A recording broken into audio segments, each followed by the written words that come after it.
Olá a todos, sejam muito bem-vindos e bem-vindas ao Outliers InfoMoney, nesse episódio de número 164. Eu sou a Clara Sodré, analista de fundos na XP, e aqui trazemos as principais gestoras do mercado para te explicar um pouco sobre o que está por trás dos produtos, das teses e quais são as oportunidades disponíveis no mercado. Lembrando que você pode assistir esse e os outros episódios no YouTube ou ouvir nas principais plataformas de áudio. E diante de todos esses avisos, nós temos um super episódio aqui nesse pré-expert, né, Fabiano? Olá, Clara. Olá a todos. É verdade. Eu sou Fabiano Sintra, head de análise de fundos da XP. No episódio de hoje, ainda estamos discutindo a verdadeira novela que se transformou o decreto do governo que alterou o IOF. Nesse momento que a gente está gravando o episódio, nós aguardamos os desdobramentos da judicialização do caso. Isso porque, depois da derrubada pelo Congresso, o governo levou a questão ao Supremo, né, Clara? Exatamente. Que vai determinar quem tem a razão no final das contas. Mas, para além dos factuais dessas reviravoltas, acho que esse caso abre uma discussão mais profunda sobre regulação e sobre a inconstância dela também, né, Clara? Exatamente, Fabiano. E todo esse cenário aqui e lá fora também, a gente está tendo um cenário turbulento com as tarifas ainda como um tema importante, toda essa guerra comercial que envolve China, agora os BRICS estão surgindo na conversa e outros blocos. Internamente aqui também a situação não é tranquila, a gente começa, né, durante essa gravação com alguns questionamentos por parte do Donald Trump em relação ao Brasil, postura em relação a toda essa situação de tarifas. E em meio a todas essas reviravoltas políticas, não tem como você não se sentir um pouco inseguro em torno de toda essa volatilidade e instabilidade. Mas é sempre bom trazer que a gente olha para todos esses riscos e encontra boas oportunidades, correto? Pois é, o cenário está mudando toda hora, está difícil de escolher uma direção. E para a gente mergulhar um pouco no assunto de crédito privado, no IOF, nós trazemos hoje uma gestora com foco em investimentos alternativos. Fazia um tempo, né, Clara, que a gente não recebia um estreante no Outliers. Exatamente. É uma gestora que tem se proposto a ser um case de alternativo no Brasil. São 25 anos de história, quase 30 bilhões de ativos sob gestão e que atua não só em crédito, mas em frente de energia, infraestrutura, agronegócio e no setor imobiliário. Essa gestora venceu, em primeiro lugar, o prêmio de Outliers no ano passado, com o melhor FII de tijolo, e está aqui para nos ajudar a entender quais são os melhores caminhos nesse cenário. Sem mais delongas, trazemos a bancada do Outliers, o Christian Egan, CEO da Ativio Capital, um ícone do mercado há muitas décadas, e Caterine Cardos, head de gestão de fundos de crédito estruturado da Ativio Capital. Sejam bem-vindos. Muito obrigado, Fabiano. Muito obrigado, Clara. É um prazer estar aqui com vocês hoje e espero que seja a primeira de muitas vindas aqui ao Outliers. Obrigada, Fabiano, Clara, também pelo convite. Estamos muito felizes de estar aqui. A gente está muito feliz em receber vocês aqui na bancada. E aí eu queria aqui ler uma ficha rápida dos nossos convidados para quem está conhecendo aqui pela primeira vez. O Christian ele tem mais de 25 anos de experiência em Global Banking e mercado de capitais e gerenciou nada mais, nada menos do que 100 IPOs. Já passou por bancas importantes como o Itaú, sendo por 4 anos tesoureiro global do Itaú Unibanco, Credit Suisse lá em Nova York, até chegar na Ativio. Já a Caterine, ela tem 13 anos de experiência em gestão de recursos e já executou mais de 5 bilhões em operações estruturadas. Ela foi VP do Banco Safra e passou pela Quadra Capital e pelo BNDES. Uma excelente banca para a gente começar essa conversa, né, Fabiano? Uma dupla de alto calibre aqui, Clara. Para a gente começar, botar a bola para rolar, Cris, acho que você é hoje CEO de uma gestora independente, focada em alternativos, fruto da reestruturação da antiga BV Asset, com o apoio do Bradesco e do BV, e que atua com bastante profundidade em crédito estruturado, infraestrutura, mobiliário, contando hoje com mais de 28 bilhões de gestão, bastante dinheiro, e colocando originação proprietária e estruturação como pilares centrais, como diferenciais, inclusive.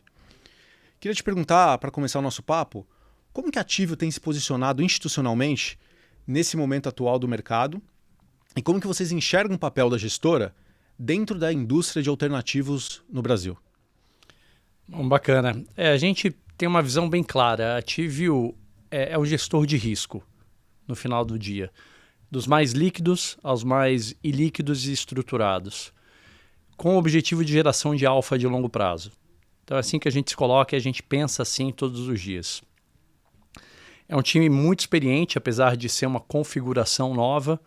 Nós somos 85 pessoas hoje, dos quais 11 sócios, 10 deles estão no comitê de investimento. Então é um comitê de investimento onde todas as operações relevantes passam por lá. A gente se reúne semanalmente, a depender da pauta, por 1 hora ou pelo dia inteiro. E o mais importante é que a gente tenha a contribuição de cada um dos heads setoriais. Então, mesmo que a gente vai falar de um crédito agro, o head de imobiliário vai estar lá. Porque de repente vai ter uma questão de silos de grãos. O head de energia vai estar lá, porque de repente vai ter um insumo de biocombustível ou de biomassa. Então, é muito rico esse processo. Ele é super trabalhoso ao mesmo tempo. Então, eu estava fazendo conta com a Caterine antes de chegar. Nos últimos 12 meses, a gente originou por volta de 450 operações. Chegaram para o comitê de investimento apenas 150. Então, a gente já faz um filtro muito duro das coisas que a gente gosta e daquelas que a gente não gosta até chegar no comitê de investimento. Ao chegar no comitê de investimento, vira um memo. E esse memo ele é lido por todos os participantes antes da reunião. E aí, a reunião é uma reunião de discussão. E não quer dizer que ela vai ter uma decisão ao final. Muitas vezes a gente vai sair com mais perguntas do que respostas. E alguns desses processos são mais estruturados, mais longos, eles passam aí 3, 4 meses até ele realmente se reverter numa operação para o portfólio. Então, depois a KT também vai entrar um pouquinho mais em detalhe como isso funciona. Mas é muito rico, é muito demandante de quem está dentro, porque você tem que estar preparado toda a reunião. É muito profundo, os membros são realmente longos, as discussões são longas e são difíceis. Então, quem está lá está pronto para ter perguntas difíceis, se você é o proponente, e vai ter que realmente conseguir responder, porque se você não conseguir responder, você vai ter que voltar na semana seguinte e poder complementar o material. Então, a gente se preza muito pela qualidade das decisões nesse comitê e isso é o nosso cérebro. A gente brinca que sem isso a gente não consegue viver. O segundo ponto, né, o que é o papel das gestoras de alternativos no Brasil? Eu acho que a gente está no início de um ciclo muito longo e muito favorável, que já aconteceu nos Estados Unidos há mais de uma década atrás, que é justamente o financiamento da economia real através de mercado de capitais e através de gestoras. Os bancos eles já têm e vão passar a ter ainda mais restrições de capital. Então, eu acho que vai ficar aí, eu já tive do outro lado e eu vivi isso, a dificuldade de você conseguir rentabilizar um ativo com duration muito longo quando você tem todas as restrições de Basileia, o custo de você carregar um ativo longo é muito alto para um banco, o regulatório é muito caro. Então, acho que cada vez mais o papel das gestoras vai ser justamente preencher essa lacuna que os bancos não vão conseguir dar conta. Então, a gente enxerga muito com a Ativio sendo um exponente, um dos principais financiadores da economia real brasileira, seja através de operações de equity, seja através de operações de crédito. De novo, dos mais simples aos mais estruturados. Excelente. E um ponto interessante, de acompanhar todo esse crescimento de vocês é entender que a Ativio, ela tem uma história já longa, consolidada, já de atuação nesses mercados. E aí eu queria pegar um gancho e ouvir um pouco da Caterine de como vocês estão hoje estruturados dentro do núcleo de crédito estruturado, como é que funciona essa intersecção com as outras áreas. Ele comentou um pouco ali do comitê de investimentos, mas conta pra gente como é o dia a dia. Então, Clara, hoje, dos 85 funcionários Ativio, acho que mais ou menos metade é gestão. E aí, quando eu falo gestão, é gestor e analista. Seja o analista de gestão ou o analista de crédito. Dividido entre as diferentes estratégias. Então, o time de infra e energia tem um pessoal que fica dedicado para a análise das operações de infra e energia. Imobiliário, idem. Crédito, também. É óbvio que existe uma interseção muito grande entre esses times, principalmente quando a gente entra no universo das transações mais específicas. E no crédito isso acontece bastante. Então, dentro da esteira de crédito, que é uma régua que a gente tem, que vai desde as operações, dos fundos, vamos dizer assim, de maior liquidez, que tem ativos com uma qualidade ali de crédito que a gente chama de high grade, até os fundos estruturados, que hoje estão envelopados ali na forma de FDICs, que tem as operações de crédito estruturado ou os outros FDICs, existe um overlap maior, né? Então, o nosso time de crédito hoje tem mais de 15 profissionais, são 2 gestores diferentes, eu na cadeira de fundos de gestão de crédito estruturado e o Sami Karlik na cadeira de gestão de fundos de crédito privado tradicional. Esses analistas ficam divididos entre analistas de FDICs, analistas de crédito corporate e analistas de crédito estruturado, além do pessoal que cuida dos controles e faz ali a parte de trade, etc. Excelente. Se você puder comentar um pouco sobre a governança. O Cris, acho que explicou em primeira linha aqui como que está estruturado, as sinergias que tem entre as diferentes células de crédito. Como que o comitê hoje está estruturado, profundidade de discussão, um pouco da quantidade de cases que vocês aprovam. Puder comentar um pouco sobre a governança de crédito? Perfeito. Tudo que a gente origina, e seja uma originação de uma transação que vai desencadear numa estruturação proprietária, ou uma originação mais passiva de uma operação que vai ser um co-investimento ou uma alocação em uma transação de terceiros, vai acabar virando um memorando. Então, é óbvio que, né, diferentes tipos de operação demandam diferentes níveis e até diferentes processos de diligência, mas acho que a ideia central aqui, que é importante ressaltar, é que tudo vira um memorando e que tudo vai ser analisado por todos os gestores no comitê que o Cris mencionou. Quando a gente olha, por exemplo, para crédito estruturado, a gente acaba priorizando as operações que a gente vai originar e desenvolver dentro de casa. Essas operações, elas são importantes para a gente por 2 principais motivos. Que a gente consegue ter um pouco mais de diligência e entender, participar de todas as etapas do processo. Então, a gente sabe tudo que está ali acontecendo nos bastidores da operação. O segundo ponto é que, através da originação e estruturação proprietária, a gente consegue trazer um retorno desproporcional para dentro dos fundos. E aí eu explico o que é isso, né?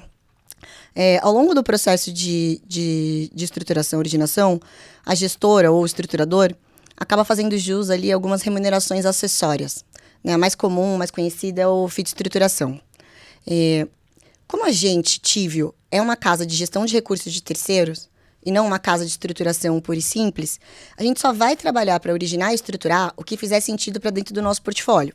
Seja ele para os fundos de crédito estruturado, para os fundos de energia, de debêntures incentivadas, agroimobiliário, etc. E aí, o objetivo final é transferir para dentro do fundo, ou seja, transferir para o cotista, essa remuneração acessória. Então, quando a gente olha para uma operação que foi originada aqui por hipótese, a CDI mais 4, e que tem ali um FII de estruturação de 2%, quando a gente joga isso para dentro da operação, você tem ali um excess spread, um pump, né, no retorno, que leva aquele CDI mais 4 para um CDI mais 5, ou 5,5, vai depender do duration da operação.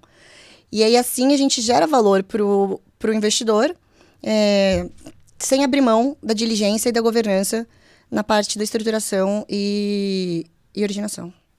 Só para complementar, eu acho que a segunda consequência, né, desse pensamento é que você está colocando para dentro um retorno de um CDI mais 5 ou CDI mais 6 com um risco de crédito de um CDI mais 3 ou CDI mais 4.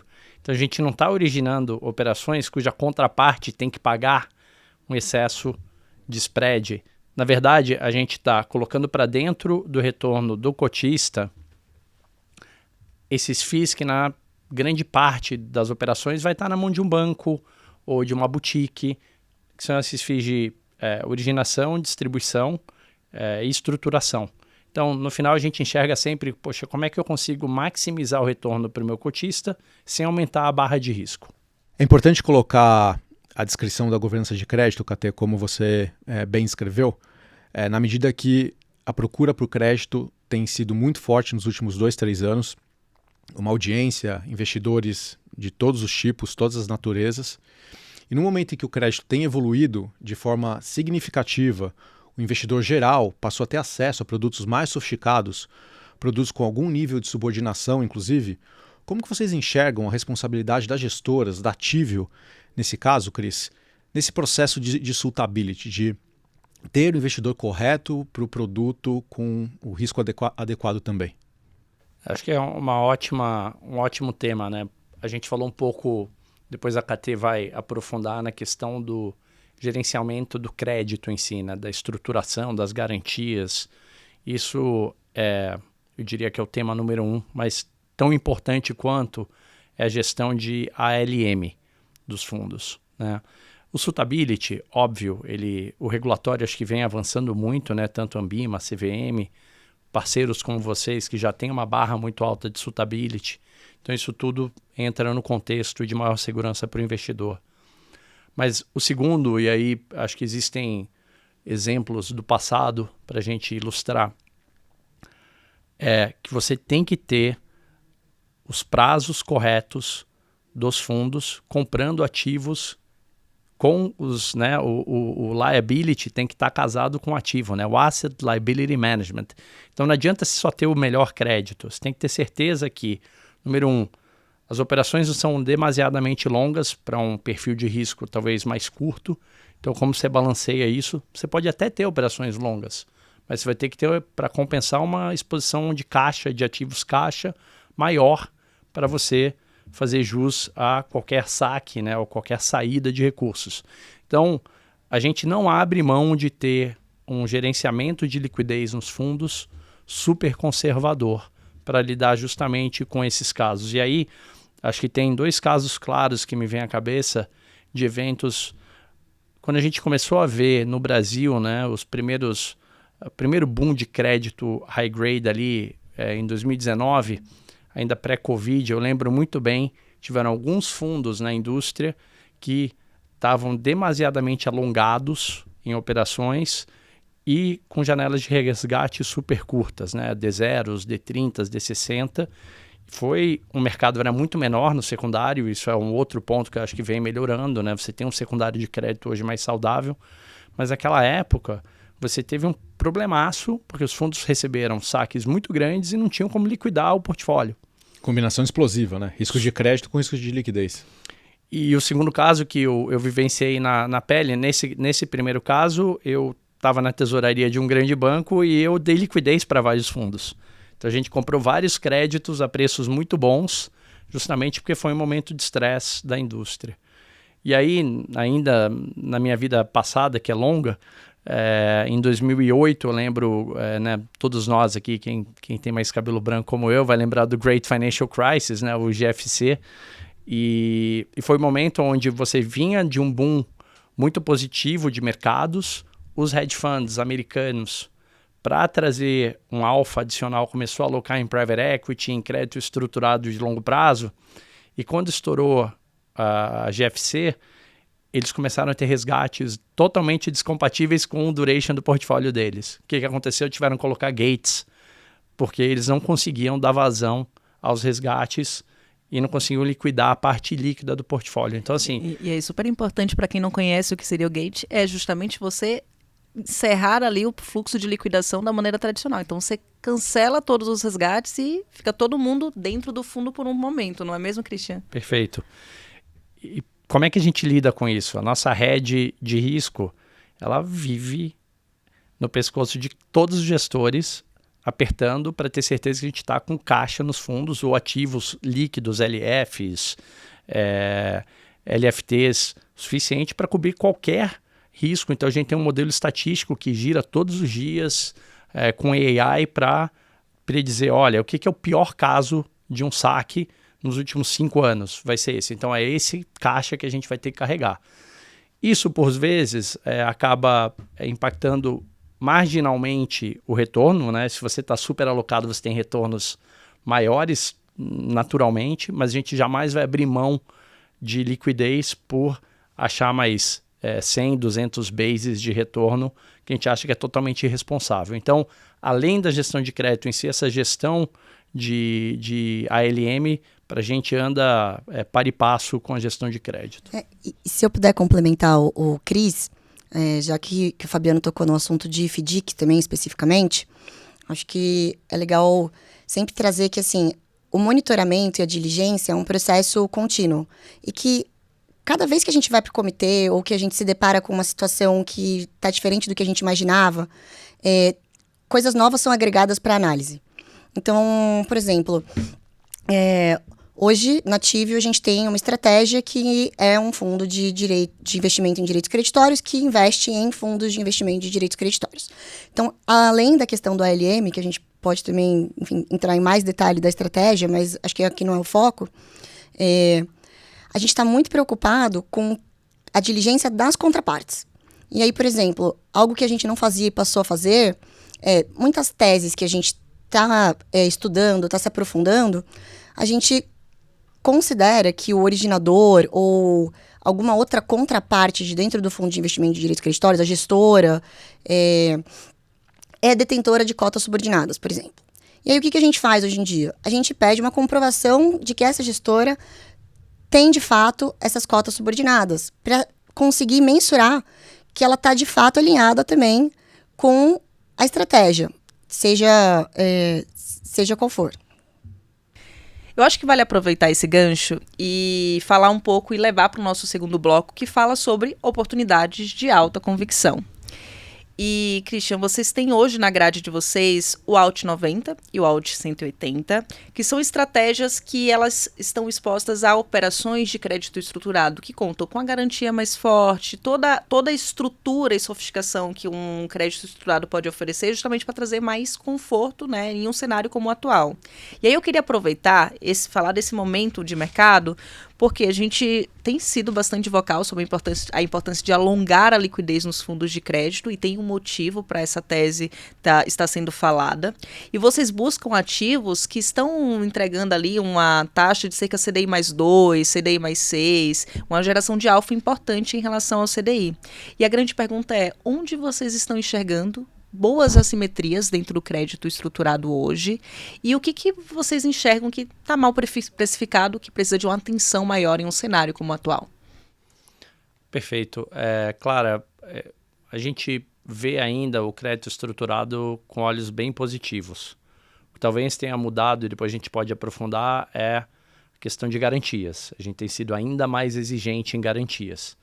Mas a gente vê um momento propício para, por exemplo, o time da KT está estruturando agora um CRA de um grande produtor rural que estava sem acesso ao mercado de capitais. Eu estava com acesso mais limitado ao mercado de capitais, e a gente tinha a condição de estruturar, de novo com a cabeça de que risco bom, boas garantias, e tem ainda os FIIs satélite, né, adjacentes para compor o retorno do cotista. Então a gente gosta desse tipo de coisa, a gente continua sendo um capital intermediário. Talvez a gente não vai fazer o CRA mais longo que ele pudesse ter, que o mercado de capitais poderia oferecer. Talvez ele tivesse aí acesso a 5, 10 anos, a gente vai fazer uma operação de 3 anos com duration de 1,5. Então isso para a gente ainda continua sendo bastante importante e a gente gosta.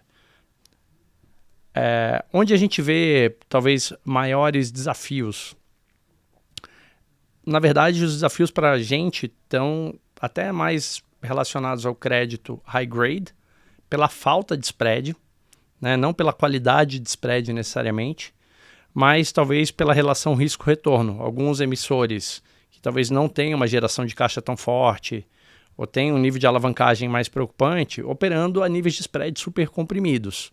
Então a gente tem feito um monitoramento do portfólio do high grade muito mais chato, muito mais profundo, e até reduzindo riscos que a gente talvez 12 meses atrás tivesse mais conforto de carregar.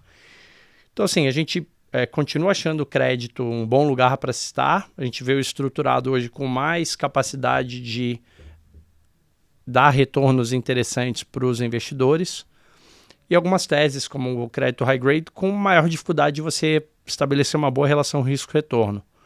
Um outro lugar que a gente estruturalmente gosta, mas momentaneamente está um pouco mais preocupado, são algumas operações de precatório federal, não por qualidade, mas porque os spreads ficaram muito comprimidos.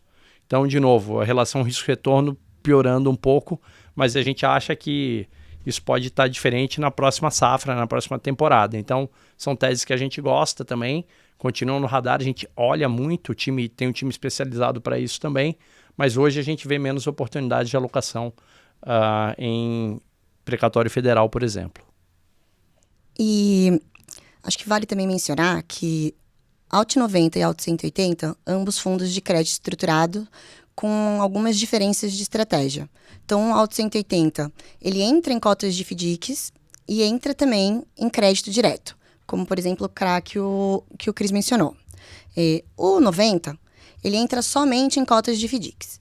E aí, a Tivio, né, a gente se propõe a originar e estruturar os dois tipos, tanto os FDICs quanto as operações de crédito direto.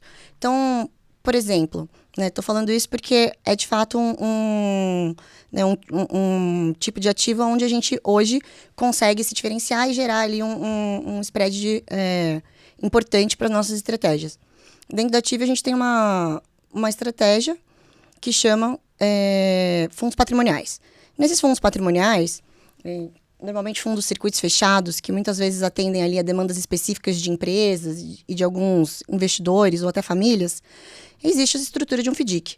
E lá a gente consegue inserir, por exemplo, uma cota mezanino que funciona até como uma própria remuneração da gestora, que a gente pode colocar no Alt 180.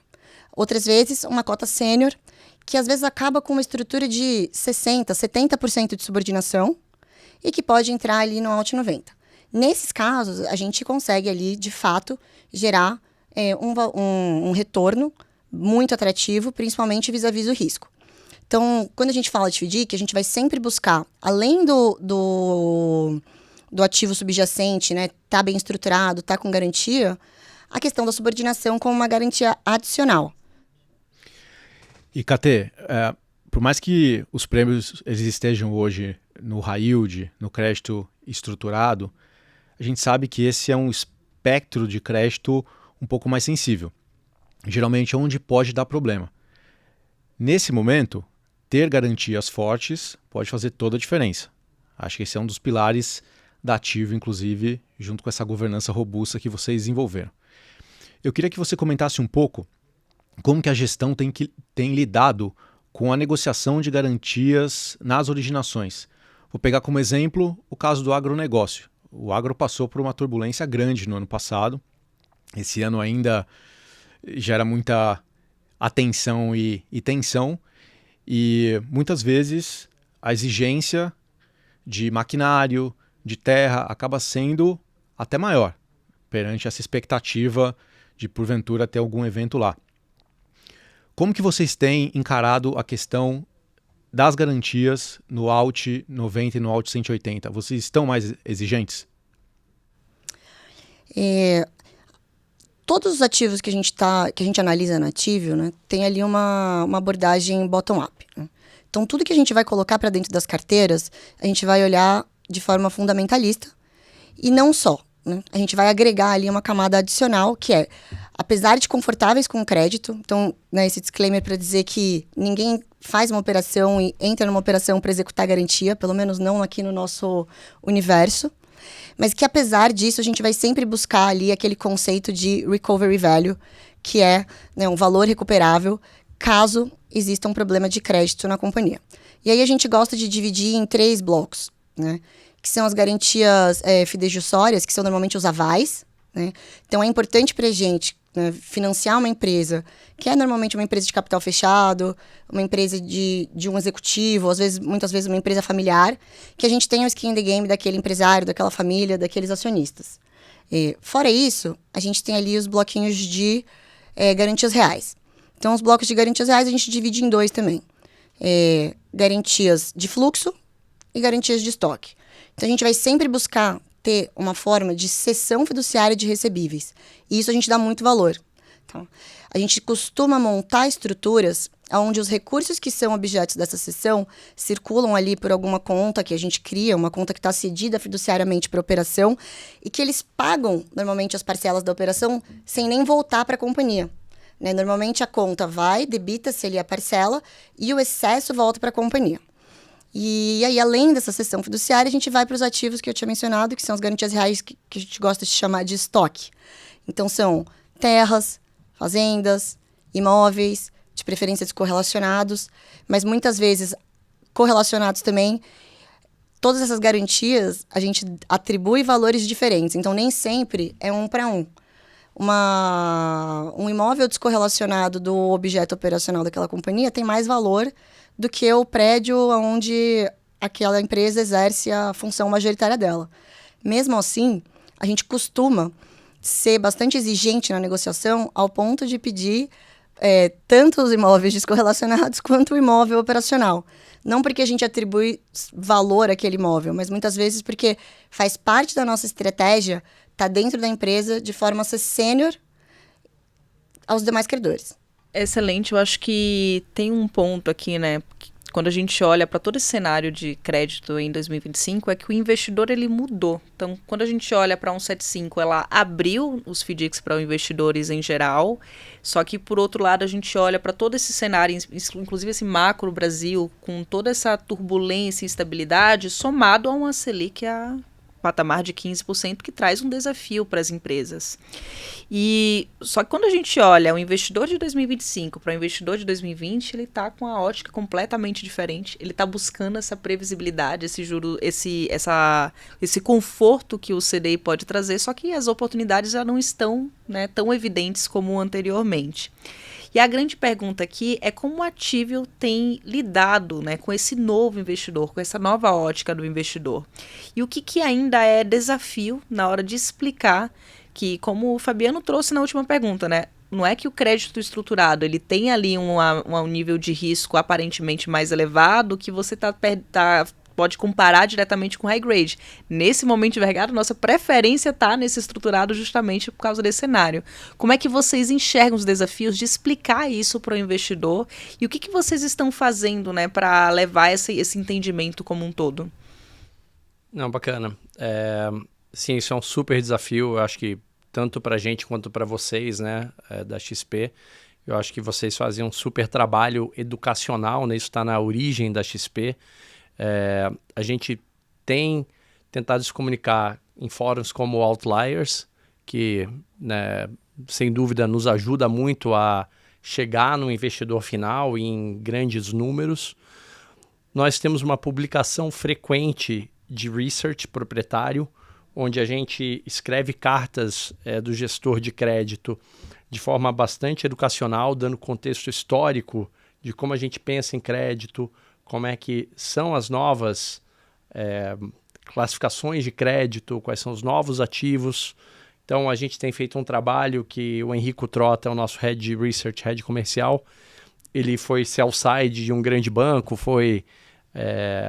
recebeu aquele prêmio do Institutional Investor vários anos, então ele sabe se comunicar muito bem com esse investidor final e a gente tem colocado ainda mais energia em produzir esses conteúdos, mas está falando, está exposto. Agora, aí é um pouco da Tivio, né? A gente tem uma visão de muito longo prazo em tudo que a gente faz, maneira que a gente pensa, a gente quer fazer bem feito por muito tempo, né? Geração de alfa de longo prazo. Então, em nenhum momento a gente abre mão das nossas convicções para lidar com um momento, por exemplo, talvez a gente pudesse ter mais dinheiro mais rapidamente nos fundos de crédito estruturado. Mas se a gente receber uma boleta, o Alt 180, ele tem uma capacidade limitada. A gente sabe disso. Então, a gente está fazendo em ondas. Captou 250, 300 milhões, a gente vai ter que fechar o fundo. Porque a gente não quer abrir mão de retorno e gerenciamento de risco. Então, a partir do momento que a gente sentir, e a gente fez isso no final do ano passado, Fabiano, você deve lembrar, com a plataforma, os nossos produtos de fundos de high grade. A gente achou que os spreads tinham amassado muito, a gente estava realmente preocupado em alocar mais, a gente estava vendo a entrada nos fundos e a gente teve a decisão difícil de pedir para fechar o fundo. Então ficamos aí mais de 3 meses e reabrir um fundo nunca é fácil, mas a gente achou que o trade-off era, eu estou olhando para daqui a 5 anos, 10 anos, esse investidor que está comigo, eu quero que ele esteja há muito tempo. Então eu não quero comprar mais risco sem estar sendo remunerado adequadamente. Paramos o fundo naquele momento. Então assim, a gente tem essa preocupação de estar alocando nos ativos corretamente, com tempo. Então acho que o gestor que vai fazer bem feito esse ciclo de crédito estruturado, ele vai ter que saber respeitar muito bem essa questão dos fluxos, o tempo e o tamanho que alguns fundos podem ter. Um fundo de crédito estruturado que se propõe a dar CDI mais 5, com prazo de 180 ou 360 dias, dificilmente vai ter 5 bilhões de reais. Né? Ele não é feito para isso. Então, acho que essa consciência no gestor tem que estar muito presente.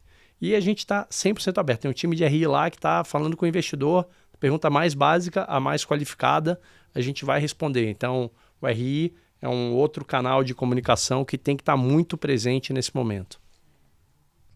E a gente enxerga também o crédito estruturado de forma muito complementar ao crédito high grade, né? E não de uma forma que um canibalize o outro, né? Então, a gente até trouxe no nome da franquia, da família, Alt, de alternativo, por ser um crédito diferenciado, um crédito descorrelacionado do crédito privado, um crédito descorrelacionado de taxa de juros, um crédito uma classe descorrelacionada de ações, multimercados. Então, a gente gosta de conversar, muitas vezes, né, com os nossos investidores, com a base, com os assessores, e trazer para eles a nossa visão de que isso é uma classe nova de ativos para compor o portfólio.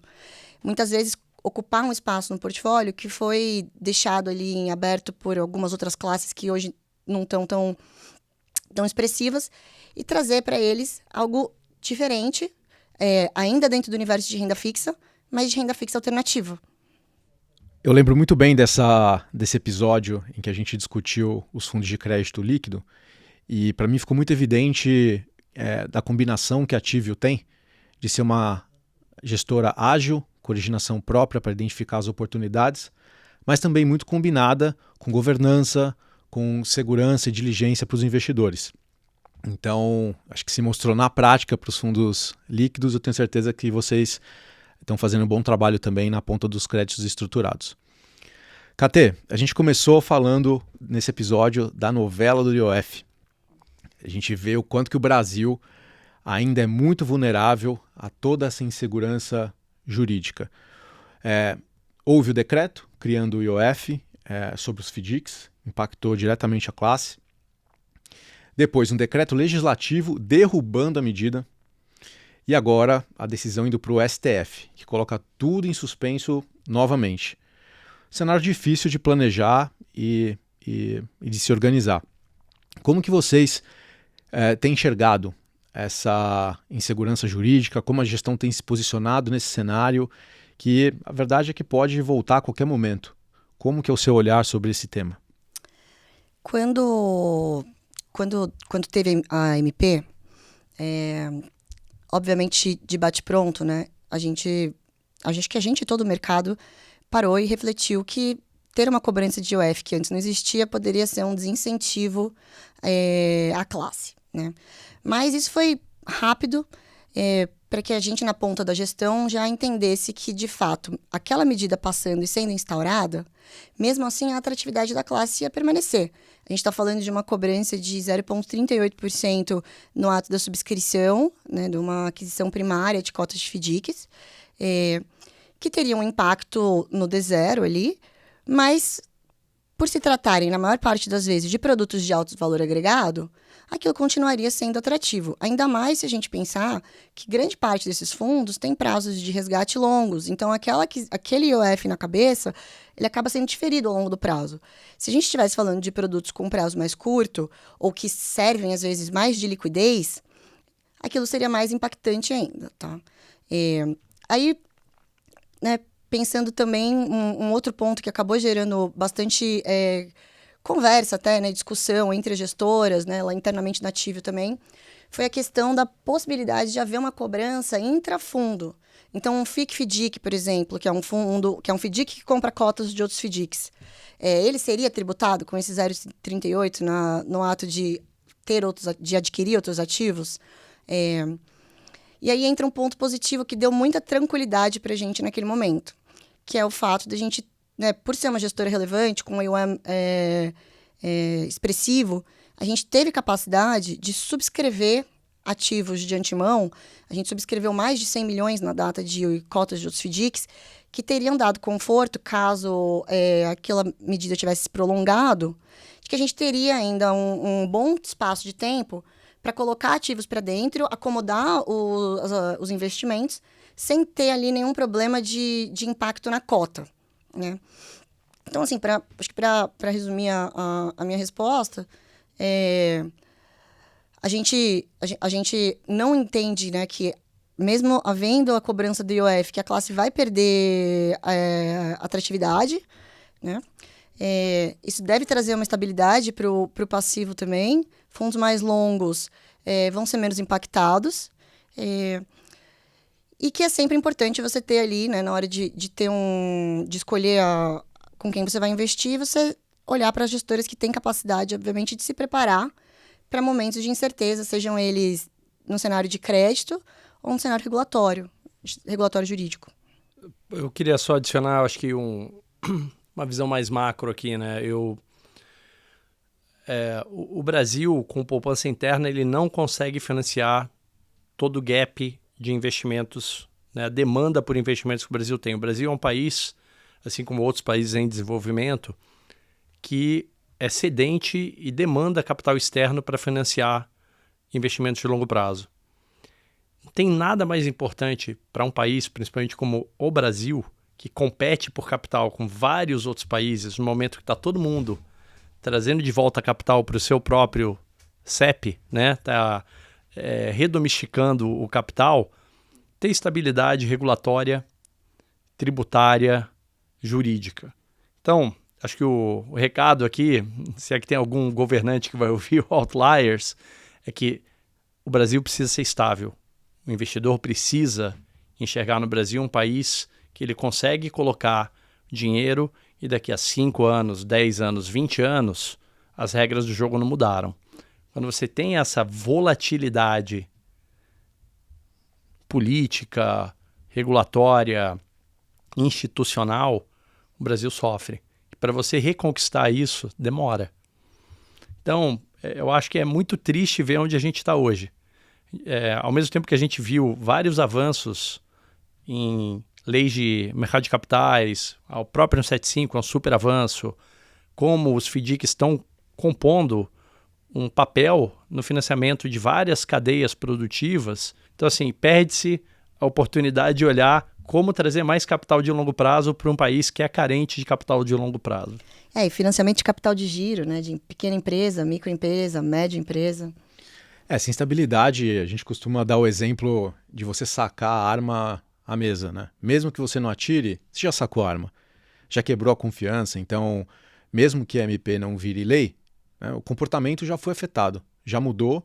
A gente falou com a KT aqui muito da ponta do investidor, mas eu queria te perguntar também, Cris, você que esteve à frente durante muitos anos do mercado de capitais no Brasil, o que você acha que pode gerar de comportamento perverso depois que colocaram em pauta o fim da isenção de vários papéis de renda fixa, de debêntures e outros títulos similares? Você acha que vai ter uma corrida para as empresas emitirem o quanto antes? Vai ter uma corrida para os fundos tomarem isso antes de 31/12? Você acha que no final das contas pode gerar um efeito ruim para o mercado brasileiro? Sem dúvida, é mais uma incerteza. De novo, no mercado de capitais a gente viu tantos projetos de longo prazo de infraestrutura, aeroportos, portos, rodovias sendo financiados, cadeias agrícolas sendo financiadas por capital de investidores, por mercado de capitais, e você coloca mais uma incerteza. O Brasil não tem uma grande poupança de longo prazo, né? Não tem grandes instituições, a gente não tem grandes fundos de pensão comparado com grandes países como os Estados Unidos ou a Comunidade Europeia. Então falta endowments, falta fundos de pensão que tem essa visão de investimento de longo prazo. E você mexer nas regras do jogo, agora que elas estão funcionando tão bem, também cria mais um momento de certeza. Como é que você vai repor esse capital? Se não vai ser a debênture incentivada 12431, um CRI, um CRA, o que vai fazer as empresas investirem mais no Brasil? O que vai fazer os desenvolvedores, né, de projetos eólicos, projetos solares, ou a empresa que está fazendo um projeto de biocombustível, que são todos super importantes, que geram riqueza, geram emprego, isso tudo é financiado, precisa de capital. Então, assim, mexer numa estrutura que está funcionando é muito complexo. Eu não vejo o porquê de fazer isso. Então, assim, eu espero que até 31 de dezembro a gente tenha novos capítulos dessa novela. Excelente. Eu acho que tem alguns recados aqui bem relevantes para o investidor olhar na ponta. Acho que a Catella trouxe um ponto que eu vou até reforçar, que o crédito estruturado ele não vem para substituir o high grade, ele vem para complementar a carteira, trazer descorrelação. A gente montou uma linha do tempo regulatória mostrando que tem sido momentos bem turbulentos para a renda fixa no quesito mudanças de regra. Então, desde 2023, a gente tem vários momentos, desde a criação de novos veículos para o Tesouro Direto, mudanças que restringem algumas emissões. Isso causou um fechamento de spread, mas acho que o lado bom de olhar é que as emissões continuam fortes, a atratividade da renda fixa ela continua, o patamar de juros continua fazendo o investidor olhar para o tema. Em um cenário como esse, essa sofisticação de gestão ela é muito importante. E aí eu queria trazer para vocês aqui aquele recado para o investidor que está olhando para tudo isso e está congelado. Aquele investidor que está olhando assim, não, vou esperar. O que vocês diriam para esse investidor? Sabe aquele recado direto? O que vocês dariam para esse investidor que está cauteloso em um momento como o atual? Se eduque muito bem antes de tomar decisão, via o seu assessor de investimento, via materiais de pesquisa, de research, né? Hoje você tem tanta informação disponível, né? Na internet, YouTube, fóruns como esse que são super importantes para um investidor, para entender um pouco mais, para dar o double click, né? Alguns temas. Então, assim, antes de tomar decisão, se eduque. Saiba o risco que você tá tomando. Entenda que para você ter retorno, você vai ter que alongar prazo. Não tem como fazer isso de forma diferente. Se alguém estiver te prometendo retornos de CDI mais 3, 4, 5, com liquidez diária ou liquidez de D30, tem uma coisa errada. Então, acho que isso aqui é importante, né? Não existe mágica no mercado financeiro. Existe um monte de gente super bem preparada, inteligente, tentando buscar boas oportunidades. E a gente sabe como é que é essa linha, o que deveria ser o retorno adequado para cada, né, produto na linha do tempo. Então, se eduque antes de tomar essa decisão. E complementando, nem todo fundo, por mais similar que ele pareça, é idêntico, né? Então, não é só escolher um fundo com base na rentabilidade, né? É escolher muito um fundo com base no perfil do gestor. Se aquele perfil de gestor está adequado para o seu perfil. Nem sempre o fundo que tenha o maior retorno vai ser o fundo que tem a melhor relação de risco-retorno. Então, se você é uma pessoa que prioriza o que está mais avesso ao risco, que é mais conservadora e que mesmo assim quer ter um retorno acima do CDI, talvez você deva escolher gestores que são respaldados aí por uma diligência maior, por uma governança maior, por instituições mais robustas. E com a Tivio, acho que estamos em boas mãos, né, Clara? Acho que fica a mensagem também aqui que perante essa incerteza jurídica no Brasil, garanta sua alocação o quanto antes nas debêntures de infraestrutura, fundos de infra. A LOC é para ser uma alocação estratégica, então comece a implementação o quanto antes e vale também para os IOFs. Por enquanto, não tem incidência de IOF para entrar no FDIC. Então aproveita para fazer alocação, aproveita para conhecer mais o Alt 90, o Alt 180 e demais FDICs que a XP recomenda no nosso top fundos, porque a gente não sabe quando vence esse passaporte de isenção, né, Clara?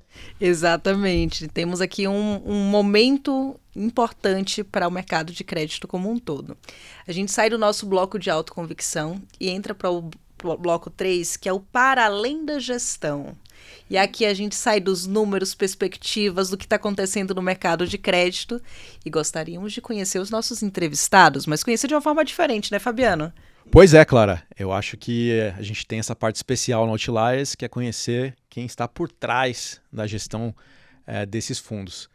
E a gente costuma explorar conhecimento de vida, de etapas anteriores da carreira, algum conteúdo que vocês estejam consumindo no momento, seja um livro, uma série que tem feito pensar bastante, ou até mesmo um lado mais esportista para quem adora esportes. Eu sei que na mesa aqui a gente tem atletas. 2 atletas. Então eu queria começar perguntando para vocês como que vocês lidam com o estresse, como que o esporte faz parte da vida de vocês. Eu começo essa. Para mim tem um esporte que eu diria que é a minha terapia recorrente já há quase uma década, que é o jiu-jitsu, né? Então, eu comecei a lutar jiu-jitsu quando eu cheguei do Rio de Janeiro, né, em São Paulo. Isso faz uns 9 anos. E tive sempre que dar um jeito ali de acomodar na rotina, né? Para não perder a oportunidade. Hoje eu sou faixa marrom de jiu-jitsu, tento treinar ali pelo menos umas 4 vezes por semana, acabo às vezes furando um pouco. E é acho que o meu grande hobby / passatempo / jeito de aliviar o estresse. Que bacana. Bom, eu sou ciclista, o Fabiano sabe, então não dá para fugir da resposta. Eu uso como válvula de escape, para mim é o lugar que eu estou pensando com a cabeça vazia, eu estou me desligando de tudo. Acho que eu tenho isso como um hobby, mas eu também passo muito tempo com a minha família, que não é um hobby, é um prazer enorme. Eu tenho uma esposa e 4 filhos muito mais inteligentes que eu, então eu aprendo todos os dias com eles. E eu complemento com o ciclismo, que é um pouco do como estabelecer uma relação com coisas que nem sempre vão a seu favor, né? Subir montanha, pegar chuva ou pegar sol demais. E tenho vários parceiros bons de bicicleta que me puxam. Um deles é conhecido aqui da casa, que é o Fabiano Rios, da Absolute. É um dos meus parceiros, e tem vários outros aí que fazem aí o pedal ser divertido. E é isso, eu acabei de voltar de uma viagem, fiz uma prova longa, o La Marmotte, de 180 quilômetros, 5.000 de altimetria. Então, é um pouco da insanidade fora dos mercados financeiros. E entramos em período de Tour de France, né? Então, no escritório agora, todas as analogias são com relação ao ciclismo até final de julho. E eu comprei a camisa autografada do Pogacar, que foi o vencedor do Tour de France do ano passado. Tá lá no escritório, inclusive, para quem quiser conhecer.